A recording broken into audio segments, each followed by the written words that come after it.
हम जब गाड़ी में बैठ के सामने देखते हैं किसी ट्रक को और फिर लोग देखते हैं कि ये जा रहे हैं, मेरे पिता कभी वहां बैठे होते। Bablu Chappal store was the name of the store.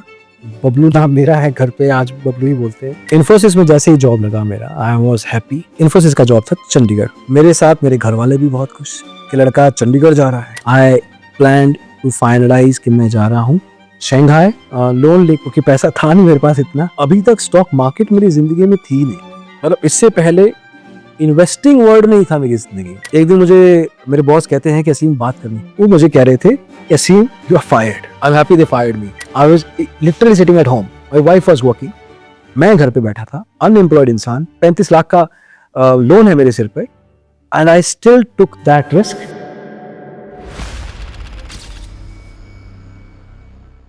मेरा नाम असीम जुनेजा है, मैं एक बिजनेसमैन हूँ। So I was born in a normal middle class family. My father was a businessman. Shoes का हमारा शॉप था खुद का एक। Then he used to do wholesale business था उनका।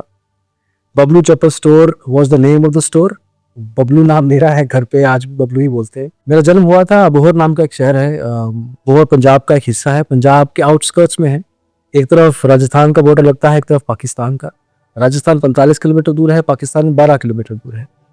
तो मेरे पिता बताते हैं कि जब वो बच्चे थे, जब इंडिया पाकिस्तान की लड़ाई हुई थी या उससे पहले भी जब लड़ाई हुई थी, तो हमारे घर के ऊपर से वो सब जहाज निकलते थे, फाइटिंग प्लेन्स एंड स्टफ। तो उस जगह से मैं पैदा हुआ हूँ और उस जगह पे ही रहा हूँ शुरुआत के काफी साल। We used to live the life the way we should, but ऐसा भी नहीं था कि we had so much money. He gave us everything and anything. मेरे पिता जो खुद एस्टेब्लिश हो रहे थे, अपने आप को कर रहे थे, ही यूज्ड टू, वो अपने जूते का जो व्यापार बिजनेस उनको खड़ा करना था, तो उसके लिए वो आगरा जा रहे हैं, दिल्ली जा रहे हैं, कानपुर जा रहे हैं, सामान उठा रहे हैं, यहाँ पे ट्रकों में बैठ के जा रहे हैं। जो आज की तारीख में हम जब गाड़ी में बैठ के सामने देखते हैं किसी ट्रक को और फिर लोग देखते हैं कि ये जा रहे हैं, मेरे पिता कभी वहाँ बैठे होते थे और वो बैठ के जाते थे, सामान लाद के लाते थे और अपने छोटे शहर में आके बेचा करते। तो 10th के बाद, +2 के बाद लगा के कुछ करना है लाइफ में, तो सब इंजीनियरिंग कर रहे थे।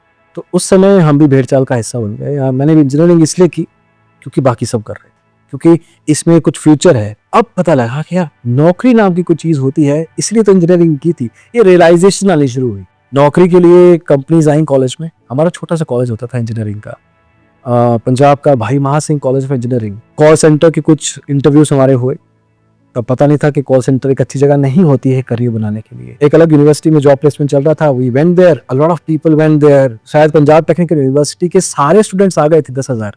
तो वहां पे सत्यम आई, पहले इन्फोसिस आई, got offers from everywhere. 5-6 job offer थे मेरे पास। इन्फोसिस में जैसे ही जॉब लगा मेरा, आई वॉज हैप्पी। इन्फोसिस का जॉब था चंडीगढ़ में। चंडीगढ़ पंजाब में, ऑलमोस्ट पंजाब में है। मेरे साथ मेरे घर वाले भी बहुत खुश कि लड़का चंडीगढ़ जा रहा है। मेरे पिता ही छोड़ने आए थे। मुझे याद है कि ऑटो से आए थे हम, बस स्टैंड से लेके, एंड देन सामान उनके पास ही था, सामान उन्होंने उतारा, एंड देन इन्फोसिस ने हमें एक छोटा सा होटल दिया, होटल में सामान रखा मेरे पिता ने, फिर वो बस पकड़ के वापस गए। ये देख के बहुत खुश हुए थे। My father was very very happy at that on that day, and I was happy to see him happy, and I was actually a bit surprised कि why is he so happy. But now since I am a father, now I understand. वैसे चलता रहा इन्फोसिस में 3-4 साल, 2010 अगस्त तक समय तो बिताया, लेकिन तमिल देखा गया बाकी के मेरे जूनियर ऑन साइट जा रहे हैं, मतलब यूएस जा रहे हैं प्रोजेक्ट्स के लिए। It was very normal. Company मुझे नहीं भेज रही थी, तो जो हमारे डिलीवरी मैनेजर हुआ करते थे, तो I went to him and I requested him at that point in time कि यार एवरीबॉडी इज गोइंग, आप मुझे भी भेजिए। मैं कहा मुझे यूएस जाना है और मुझे 15 दिन में जाना है। अब 15 दिन के अंदर वीजा नहीं लगता है, but at that point in time शायद मैं उस थॉट प्रोसेस से ऐसे गुजर रहा था जो कि चाइल्डिश है या व्हाटएवर बी द केस। उस समय मैंने कहा कि I am putting my resignation and मैं कंटिन्यू नहीं कर पाऊंगा। They tried hard to retain me but I did not budge. मैंने जॉब छोड़ा, then I move to IBM Gurgaon. I change the company, change the location. अब इन्फोसिस ने मुझे इतना शार्प कर दिया था टेक्निकली दैट मुझे जो IBM का अपॉर्चुनिटी, जो जॉब था, वो बहुत रिलेटिवली ईजी लग रहा था। I could get free very early. Over period of time मुझे लगा कि यार मैं सारी जिंदगी ये शायद नहीं कर पाऊंगा। तब तक मुझे 5-5.5 साल हो चुके थे जॉब करते हुए IT में। There is a friend who was preparing for an exam, तो वो रोज आता था और रोज कुछ ना, वो भी फ्री हो जाता था, वो भी अच्छा था काम में। वो 1-2 घंटा एक किताब पढ़ता रहता था, कभी कोई किताब कभी कोई किताब। तो इनिशियली मुझे ज़्यादा इंटरेस्ट नहीं दिया मैंने, बट देन मैंने सॉ हिम कि वो रेगुलरली ये चीज़ कर रहा था ना। One fine day I asked him कि यार what kind of books are you reading, क्या किताब पढ़ रहे हो ये? देन ही टोल्ड मी कि वो एमबीए की तैयारी कर रहा है। देन ही सेड कि there is something called a GMAT exam, तो उसमें आपको प्रिपेयर करना पड़ता है, बहुत समय लगता है, कोचिंग लेनी पड़ती है, एंड देन बाहर जाके एमबीए होता है इंडिया से। I took some notes from him and then I sort of talk to few of my friends जिन्होंने शायद किया था वो तैयारी। तो एक दोस्त मिला मेरे को जो कि गिव अप कर चुका था। He said that I am gonna stay in IT, तो ये मेरे कुछ बुक्स पढ़े हैं, देख लो। तो मैंने बुक्स देखे, कम से कम 25-30 बुक्स थे, इतने इतने मोटे। एवरी डे 5 बजे ऑफिस से आके रोज रात के 12 बजे तक I used to just lean on to those books. Finally जिस दिन मैंने एग्जाम देने गया, वो एग्जाम का जो स्कोर आया वो वही था जो उससे जस्ट एक रात पहले मैंने एग्जाम दे के स्कोर किया था। तो I applied in Singapore, Dubai, China, Philippines ऐसे, और इंडिया का एक कॉलेज था, और उनमें से 5-6 जगह सिलेक्शन हो गया। एंड फाइनली मैंने चुना CEIBS China Europe International Business School. I planned to finalise कि मैं जा रहा हूँ शंघाई 1.5 साल के लिए, 18 महीने के लिए, लोन लेके, क्योंकि पैसा था नहीं मेरे पास इतना का। एक बैंक ओबीसी ने फाइनलाइज किया कि आपको 8 लाख का लोन हम दे देंगे। काफी जगह से और पैसा अरेंज करना पड़ा मेरे को। इवेंचुअली मेरा एक फ्रेंड है, मेरे को फोन उसका आया, अतुल शर्मा नाम है, वो सिटिंग इन जर्मनी। उसने कहा कि कब जा रहे हो एमबी करने? मैंने कहा यार नहीं जा रहा हूँ क्योंकि पैसे का अरेंजमेंट नहीं हो रहा है। ये कितना पैसा कम है? मैं कह रहा हूँ 5 लाख रुपए कम है। एंड कुछ बातें हुई, मैं फोन काट दिया। अब सिंस हम इन्फोसिस में इकट्ठे जॉब करते रहे थे और हम लोगों के पास अपने बैंक अकाउंट डिटेल्स होती थी, मैं गाड़ी में बैठा हूँ और गाड़ी चलने के 100-200 मीटर के बाद ही मेरे को एक एसएमएस आता है कि आपके अकाउंट में 5 लाख रुपए क्रेडिट हुए। I called him back right away and asked him ये कैसे भेज दिया? देन ही टोल्ड मी यसीम ये है, और चाहिए होगा वहां पे जाके चाहिए होगा, बताना। पैसा should not be a problem for you to complete your masters. You should do masters in business, क्योंकि इससे पहले बहुत समय तक बात करते रहते इसको लेकर। He had seen the kind of मेहनत I was putting into it. उसी समय के दौरान आई गॉट मैरिड इन 2012 जैन। उसके कुछ ही महीनों के बाद मुझे शंघाई जाना था। शादी के लिटरली 1.5 महीने के बाद मैंने घर पे डिक्लेयर किया कि मैं चाइना जाना चाहता हूँ, ये मेरा ऑफर लेटर है। And this is where the concern happened from both the families. हमारे मदर फादर, उनके मदर फादर ने कहा कि हमने आपको बेटी दी है, ये देख के कि आप आईबीएम में जॉब करते हो, गुड़गांव में रहते हो, और आप जॉब छोड़ के अनएम्प्लॉयड होकर स्टूडेंट बनने की कोशिश कर रहे हो। बट देन इतना फितुर, इतना जुनून, whatever the word is, was into me कि मुझे करना है। And thank god I stick to that, क्योंकि शायद मैं आज भी कहीं जॉब कर रहा होता। रेजिस्टेंस फेस करने के बाद चाइना की फ्लाइट बुक होती है, मैं पहुंचता हूँ एक अनजान देश, एक अनजान शहर, अनजान लोगों के बीच में, एक अनजान दुनिया में। वहाँ पे दोस्त अच्छे थे, लोग अच्छे थे, बहुत अच्छे थे फॉर दैट मैटर, लेकिन वहाँ पहुँच के ही मेरे को होम सिकनेस हुआ। God again has been kind. वहाँ पे भी मेरा एक दोस्त था जो कि इन्फोसिस चाइना शंघाई में जॉब करता था। वो मेरे हॉस्टल से 15 मिनट की ही दूरी पे था। और वहाँ पहुँचते ही मैंने कहा कि या तो तुम आ जाओ, अदरवाइज मैं वापस जा रहा हूँ, क्योंकि जुनून में आ तो गया था, लेकिन यहाँ पे मैं अपने आप को कैसे मैनेज करूंगा वॉज वेरी चैलेंजिंग, क्योंकि I came alone, I had not done that before. मैंने 5 से 6 जगह इंटर्नशिप किया। वो इंटर्नशिप्स कहाँ थी? बहुत वेरिड। कोका-कोला शंघाई में बोटलर है, उनके साथ इंटर्नशिप की है। एक लग्जरी ब्रांड था जो कि ऑनलाइन क्लोथिंग सेल करते हैं, उनके साथ इंटर्नशिप किया। एक बच्चों के कपड़े बनाने वाली एक टर्की की एंटरप्रेन्योर थी, उनके साथ इंटर्नशिप किया। Then I interned in Singapore for 2-3 months around, और उसमें भी एक ई कॉमर्स कंपनी में रह के काम किया।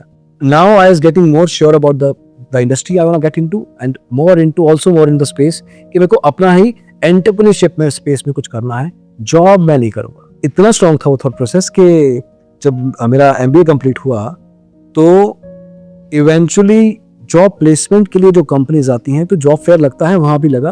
मैं जॉब फेयर पे ही नहीं गया। अब ये फीलिंग को लेके I took the flight back home और to never come back. And India आते ही मैंने देखा कि ई कॉमर्स स्पेस में क्या चल रहा है। मैंने देखा कि शॉपक्लूज है, ईबे है, स्नैपडील है, फ्लिपकार्ट है, then small players as well, ये सब कुछ कर रहे हैं। इन सब के साथ मैंने एक सेलर अकाउंट बनाया। This is early 2040। अकाउंट बनाते ही मैंने फादर का जो भी बिजनेस था उसको एज इट इज मैंने रेप्लिकेट किया और ऑनलाइन दुनिया में ले आया। मैं पिता के साथ, फादर के साथ अपने आगरा वो सब जगह जाता था, लेकिन उसके साथ दिल्ली जाके सदर बाजार हो गया या इलेक्ट्रॉनिक्स का मार्केट है एक, यहाँ सब जाता था। मैं अपनी तरफ से कुछ सामान उठा रहा हूँ, फोन कवर्स उठा रहा हूँ, स्टफ लाइक दैट, ऐसी 5-6 चीजें उठाता और सब जगह डाल देता। ऑर्डर्स आते, 3-4 कुरियर कंपनीज के साथ मैंने पार्टनरशिप की, रोज के 30-40 ऑर्डर पिक करवाते। तो ये 6-7 महीना 8 महीना चला, but eventually at some point in time मैंने वेबसाइट भी बनाई थी अपनी, perkysteps.com। मैंने कहा था अपना ब्रांड खोलूंगा। तो this was all the kind of mistakes any entrepreneur would do, वो सब की मैंने। आई रियलाइज्ड कि दिस कांट सस्टेन फॉरएवर। तो मैंने अपवर्क पे जाके अपना एक प्रोफाइल बनाया और MBA के बेस पे जो कंसल्टिंग या ई-कॉमर्स या कंसल्टिंग या कुछ भी काम कर सकते हैं, उसके लिए मैंने काम करना शुरू किया। I was getting too much work and I was making decent money कि मेरे को लगा कि this can work and I can scale it, और इसमें मैं एक एजेंसी क्रिएट कर लूंगा। एक दिन कॉल आता है कि हम एंजल 1 से बात कर रहे हैं, हम आपके लिए 3 महीने का एक कॉन्ट्रैक्चुअल प्रोजेक्ट है हमारे पास, वो आपको देना चाहते हैं। पैसा भी अच्छा ऑफर कर रहे थे, ऑफर लेटर भी भेज दिया इन्होंने, फ्लाइट की टिकट देने भी तैयार थे। मैंने घर पे बात की, everybody except me was ready. सब कह रहे थे जाओ जॉब करो, get exposure to the real world, जो सीखा है वो लगाओ प्रैक्टिकल लेवल पे and see if it works और not, and then learn from this what doesn't work. बहुत जद्दोजहद इस बार मैं मना कर रहा था कि बाद मैंने घर वालों की बात मानी। मैंने कहा कि 3 महीने का प्रोजेक्ट है तो वापस आ जाओ, कि वहाँ पे कुछ और देख लेना, बट कंटिन्यू डूइंग दिस। पर मैं अपने दिमाग में 3 महीने के लिए लेके गया था। अब एंजल 1 में जॉब तो मैं करने लगा। द इंटरेस्टिंग पार्ट इज कि अभी तक स्टॉक मार्केट मेरी जिंदगी में थी नहीं, मतलब इससे पहले इन्वेस्टिंग वर्ड नहीं था मेरी जिंदगी for that matter. The way I used to work was very different, but nonetheless उनको काम पसंद आया। 3 महीने होने वाले थे, 15-20 दिन पहले मेरे को जिन्होंने मुझे हायर किया था वो मेरे पास आते हैं और कहते हैं कि असीम आपसे बात करनी है। उन्होंने कहा कि आपका समय पूरा हो रहा है इसमें। मैंने कहा thank you for the opportunity, but then he said कि मैं जॉब छोड़ रहा हूँ, I was serving my notice period and I was hoping कि आप कंटिन्यू करें। तो उन्होंने अपना इंटरनल मीटिंग किया and finally they agreed to give me the number, they agreed to give me the cabin and the role, and then उसके बाद I served as Angel's Vice President of Marketing Corporate for Mumbai office। तो अगले 8-10 महीनों में stock market industry के बारे में बहुत कुछ समझ में आया। जो मेरे बॉस थे वो मुझे IIT मुंबई ले गए, and then over a period of time IIT Mumbai में मैं गेस्ट लेक्चर देने गया। उस गेस्ट लेक्चर में मैंने प्रोडक्ट मार्केटिंग के ऊपर, प्रोडक्ट मैनेजमेंट के ऊपर एक सेमिनार दिया, एंड देन उस सेमिनार का जो भी एक्सपीरियंस था वो मैं कहीं लिखना चाहता था, तो मैंने लिंक्डइन पे जाके लिख दिया। लेकिन मुझे लगा यार कि मेरा एक्सपीरियंस है तो मैं अपनी वेबसाइट पे कहीं जाके लिखी। तब मैंने डोमेन लिया पहली बार digitalblogger.com, and then I started writing on stock market. This was the first time I was writing about stock market industry again. अब स्टॉक मार्केट इंडस्ट्री में एसईओ के साथ अगर आप कुछ अच्छे से लिखते हो, at that point in time और कॉम्पिटिशन रिलेटिवली कम है, तो यू रैंक वेल। एक दिन मुझे मेरे बॉस कहते हैं कि असीम बात करनी। मैंने कहा ठीक है। तो अगेन हम एक कलर कॉन्फ्रेंस रूम में गए। उन्होंने कहा कि तुम अच्छा काम कर रहे हो, लेकिन तुम्हारा काम करने का तरीका थोड़ा स्टार्टअप टाइप है, तो तुम किसी स्टार्टअप में इंटरेस्टेड हो। तो मुझे लगा कोई अपॉर्चुनिटी की बात कर रहे हैं। उस दिन IIT मुंबई ले गए थे, तो मुझे लगा सम अपॉर्चुनिटी इज टॉकिंग। तो he told me that he has had a discussion overall and it seems that you might not be a fit for us for a long period of time। Simple भाषा में वो मुझे कह रहे थे कि असीम you are fired। I was not prepared, और उन्होंने मुझे समय दिया 1.5 महीना उसके लिए। And then eventually he said कि we are letting you go, but we hope that you come around in startup space when we see you somewhere। CEO साहब से भी बात हुई थी मेरी उस समय। I'm happy they fired me, I'm really happy। उसके बाद मैं इंडिया की ब्रोकिंग इंडस्ट्री के जितने भी ब्रोकर्स हैं उन सबके पास एक एक करके इंटरव्यू देने गया। कम से कम मैंने 2 महीने बिताए होंगे, 2-3 महीने। सब लिए ऐसा ही टाई पहन के, सूट पहन के जाता था मैं VC पे या डायरेक्ट इंटरेक्शन के साथ 6 राउंड करने के बाद, और टॉप मैनेजमेंट रोल के लिए जाता था। एक ऑफर भी नहीं आया। Nobody gave me a job for the reasons which probably were right from their angle। But यहाँ पे जो मेरा पैसिव चीज था वो एक्टिव हो रहा था। और डिजिटल ब्लॉगर पे मैं और लिखना शुरू हो रहा था, क्योंकि उस समय माइक्रो ब्लॉगिंग बहुत चल रहा था। 3 4 5 महीने लगाने के बाद मैं ठीक ठाक DRR पे पहुंच गया। डेली रन रेट आने लगा कि रेगुलर लेवल पे ठीक ठाक विजिटर आ रहा है। अब यहाँ पे मैं कॉन्फिडेंट हो गया कि this is my spot where I turn into an entrepreneur. I was literally sitting at home, my wife was working, मैं घर पे बैठा था, अनएम्प्लॉयड इंसान, 35 लाख का लोन है मेरे सिर पे, and I still took that risk which thankfully turned out well, कि I will not do this job anymore, and gracefully I started getting offers now। जहाँ पे मैं इंटरव्यू देने गया था 2-3 जगह से ठीक ठाक लेवल की जो एक्सपेक्टेशन थी, वो सब रोल, वो सब पैसा सब देने को तैयार थे, but at that point in time I turn them of. उस समय मैं श्योर हो चुका था कि ये मैं दोबारा ले सकता हूँ, ये मैं शायद मिस कर गया तो मैं दोबारा इतना रिस्क नहीं ले पाऊँ। आज जिस एज पे हूँ, आज जिस मोड में हूँ, आज जिस जोन में हूँ, लेट्स टेक दैट रिस्क। अगला 3 साल मेरे इस तरह से बीते हैं, रात के 12-1 बजे तक काम करना। क्या काम था? रोज के 10 से 15 आर्टिकल लिखने हैं, ब्लॉग पे पब्लिश करने हैं, उसका SEO करना है, कंपैरेटिव एनालिसिस करना है, कीवर्ड्स रिसर्च फाइंडिंग करना है, वो सब करना है। देन 4 से 5 वीडियोस बनाने हैं, उनको यूट्यूब पे पब्लिश करना है। 2 वीडियोस रोज जाते थे। 2017 यूट्यूब आ गया था हमारा, 2016 में ब्लॉग आ गया था digitalblogger.com, एंड देन Spotify के पॉडकास्ट डालने हैं। उस समय Spotify थोड़ा बहुत था, वो 4-5 पॉडकास्ट शूट करने रोज के। ये मेरा रोज का रूटीन था। मैं खाना खाऊं ना खाऊं, कहीं जाऊं ना जाऊं, ये चीजें नहीं होंगी तो मेरा दिन पूरा नहीं होगा, मैं सोऊंगा नहीं। अब इसमें 7-8 महीने बीत गए करते करते, तो पैसा नहीं था, अभी कोई बिजनेस नहीं था। जैसे यूट्यूब पे ट्रैफिक आता है, वीडियोस के व्यूज आते हैं तो पैसा मिलता है, लेकिन आपकी वेबसाइट पे, ब्लॉग पे ट्रैफिक आता है तो अगर आपने एड्स रन नहीं किए तो आपको कोई पैसा नहीं मिलेगा। तो घर वाले पूछते थे कि बेटा इसमें पैसा है भी, तो I always used to tell them matter of time, and then eventually PyPaisa, Angel One, the same people came reached out। अब मैं अकेला काम करता था, लेकिन मैं अपने आप को एक कंपनी की तरह दिखाना चाहता था कि मैं एक कंपनी हूँ, मैं नहीं हूँ। तो मैं क्या करता था, मैंने 3-4 नंबर लिए हुए थे, और जब भी किसी का फ़ोन आता था, मुझे पता था कि ये मुंबई का या कहीं का फ़ोन है, तो मेरे यूट्यूब पे एक वीडियो बुक मार्क्स में होता था। वो जैसे ही फ़ोन आता था, बुक मार्क्स में जाके यूट्यूब का वीडियो चला देता था। उस वीडियो में ऑफिस की बैकग्राउंड वॉइस आती थी, साउंड आती थी, और जैसे ही फ़ोन आता था, फ़ोन पकड़ के मैं उस लैपटॉप के पास चला जाता था ताकि सुनने वालों को लगे कि मैं ऑफिस में बैठा हूँ। I wanted them to take me seriously, and this kind of worked. They ask me कि what can I do for them. तो कंसल्टिंग के लिए B2C, B2B, PMS लीज होते हैं, so बहुत सारे बिजनेस होता है किसी भी ब्रोकर बिजनेस के लिए। We worked with most of the brokers, PyPaisa, Angel One we started, then other brokers followed, and over a period of time I was making 5 to 6 times the money on a monthly basis which I used to make with Angel One on the job। तो ये 1-1.5 साल के अंदर इतना traction आ गया।